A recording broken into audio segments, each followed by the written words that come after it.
नवरात्रि चल रही है। मान लो कर्जा बहुत ज़्यादा मात्रा में हो गया हो, पीक अच्छी नहीं आई हो, फसल अच्छी नहीं आई हो, बहुत टेंशन की जिंदगी अगर चल रही हो, बहुत चिंता ग्रसित कर रखी हो और ऐसा लग रहा है कि पैसे की आवक कहीं से नहीं है और टेंशन बढ़ता जा रहा है, तो ये नवरात्रे जब पूर्ण हो तो दशमी जब तिथि आए, 9 दिन पूरे होने के बाद जब दसवीं तिथि आए, दसवीं दशहरा, चैत्र का जो दशहरा, नवरात्रे पूर्ण होने के बाद में जो दशमी तिथि आए, समी के पत्ते 5 दुर्वा, 5 बेलपत्र, भगवान शंकर के मंदिर में 1 शमी का पत्ता, 1 दुर्वा, 1 बेलपत्र, भगवान शंकर से अपनी कामना करके, अपना गोत्र बोलकर शंकर भगवान के शिवलिंग पर समर्पित कर। फिर दूसरा पत्ता, दूसरा शमी पत्ता, दूसरी दुर्वा, फिर शिव जी पे समर्पित कर। 5 पत्ते शमी के, 5 दुर्वा, 5 बेलपत्र, जो विजयदशमी चैत्र महीने की रहेगी, चैत्र महीने की जो दसवीं तिथि रहे नवरात्रि के बाद की, समर्पित कर कर 1 लोटा जल 3 बार शंकर जी को उसी जल से 3 बार समर्पित करें। अपनी कामना कर कर चढ़े हुए जल का भाग थोड़ा सा लेकर आएं, घर के दरवाजे पर, व्यापार के स्थान पर उसका सिंचन करें और हृदय से बाबा से प्रार्थना करें, बाबा तेरे भरोसे हैं, बहुत चिंता है, बहुत टेंशन है, कर्जा बहुत है, दुख बहुत है, व्यापार चल नहीं रहा, तुझे समान। हमारा विश्वास कहता है 3 महीने के अंदर जहाँ भी कथा होगी वहाँ आपका खुद का पत्र आकर आप लिखकर भेजोगे कि मेरे बाबा ने मेरा हाथ पकड़ा, मेरे शिव ने साथ दिया।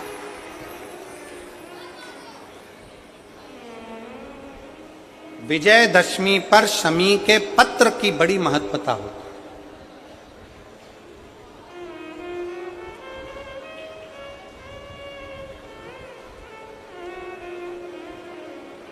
और नवरात्रे के बाद में जो विजयदशमी आती है, उस दशमी की बड़ी महत्वता होती है। धन की कामना के लिए, कार्य सिद्धता के लिए, भगवान शिव की अविरल भक्ति को प्राप्त करने के लिए शमी पत्र मूल होता है। मूल।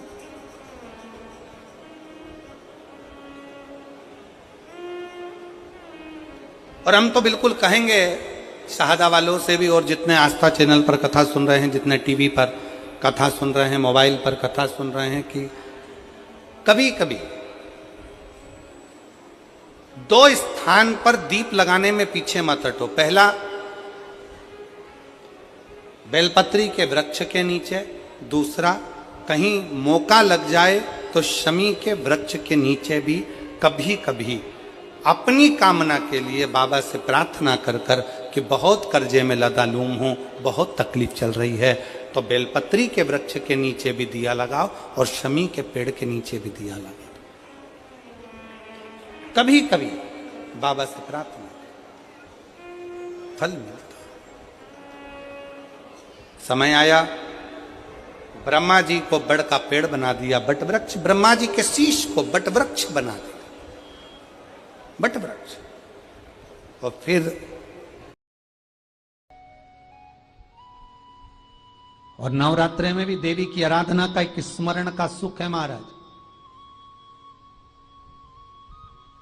ज्योत का विधान है, नवरात्रे में देवी की ज्योत लगती है, अखंड ज्योति लगती है, जवारे बुआए जाते हैं, कलश लगता है। ज्योत का भी विधान है।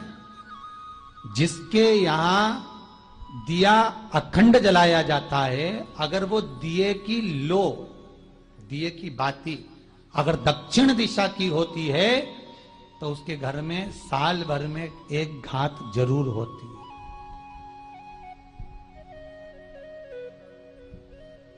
जो दिया अखंड जलता है उसकी बाती का मुख दक्षिण का नहीं होना चाहिए। अगर आपने देवी भागवत का स्मरण कराओ, देवी भागवत को अगर सुना हो, तो देवी भागवत में स्पष्ट किया गया कि पूर्व की ओर मुख करा हुआ दिया, अर्थात पूर्व की ओर ज्योत जो जलाई जाती है वो संपदा की वृद्धि करती है। पश्चिम की ओर मुख कर कर जो ज्योत लगाई जाती है महाराज, वो वैभव को देती है। और उत्तर की ओर जो मुख कर कर ज्योत जलाई जाती है, उत्तर की ओर जो ज्योत का मुख रहता है वो आयु की वृद्धि करती है, घर में अकाल मौत को रोकती है।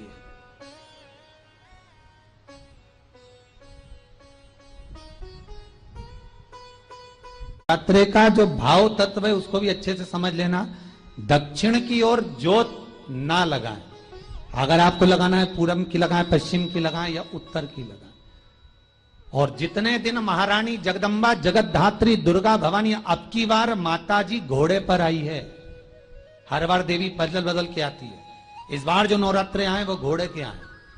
तो घोड़े पर जो देवी जी आती है वो समृद्धि को देने वाली आती है, लक्ष्मी की वृद्धि करने वाली आती है। जैसी घोड़े की रफ्तार होती है उस रफ्तार से लक्ष्मी घर में आती है। तो ये मत सोचना कि कोरोना महामारी ने हमको नीचे गिरा दिया या कोरोना महामारी ने रोक दिया, कमाई के स्रोत रोक दिए, धन रोक दिया। चिंता मत करना। मेरी मां जगत जननी दुर्गा भवानी अब की बार घोड़े पर आई है। साल भर में इतना धन दे देगी कि आपने पीछे के 4 साल में नहीं कमाया होगा, इतनी मेरी मां भंडार भर देगी। ये घोड़े पर आई है, कोई साधारण नहीं हो सकता।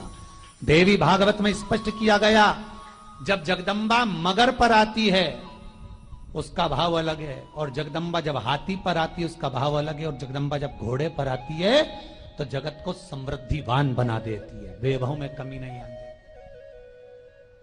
अभी भले दुनिया के लोग अभी रोते हैं कि पैसा नहीं आ रहा, कोरोना महामारी ने सब तोड़ दिया, रोक दिया, पर चिंता ना करना। मेरी मां अगर घोड़े पर आई है तो उसका सुख आपको जरूर मिलेगा। एक जरा सी मिट्टी की दुकान भी अगर आप खोल कर बैठेंगे तो चांदी और सोना के बराबर कमाएंगे, इतना धन देगी वो मारा। साधारण नहीं है मेरी माता। तात्विक सुख का आनंद देने वाली, लाभ तत्व प्रदान करने वाली। और नवरात्रि में भी अगर आपकी कोई कामना है, आपकी अगर इच्छा है, आपका मन है, तो जगत जननी की आराधना करो। पति और पत्नी में अगर क्लेश है तो जगदम्बा के मंदिर में मक्खन चढ़ाओ, प्रेम बढ़ जाएगा। आपको लगता है कि पति कोई अन्य स्त्री से लगा हुआ है या परिवार टूट रहा है, तलाक तक पहुंच गया है, तो माता के मंदिर में आप ध्वजा लगवाइए, उस ध्वजा पर मक्खन लगाकर लगवाइए, आपको लाभ मिलेगा। महाराज, यदि आपको लगता है कि बच्चे बहुत ज्यादा अपशब्द बोल रहे हैं, मुंह चला रहे हैं और प्रेम नहीं रख रहे, तो माता के मंदिर में लाल पुष्प, लाल चंदन और लाल चूड़ी मां को समर्पित करिए, प्रेम बढ़ेगा। बच्चा कभी आप जी से कम नहीं बोलेगा, प्रेम की भाषा निकलेगी मुंह से। मां जगत जननी की आराधना, जगदम्बा की उपासना। नवरात्रे में 9 दिन में से कोई एक दिन ऐसा ले लो जिस दिन कन्याओं का भोजन कराओ, साथ में उनको लाल चुनरी ओढ़ाओ या कोई लाल वस्त्र, लाल पूजन की सामग्री उनको दो, सुख मिलेगा, आनंद आएगा।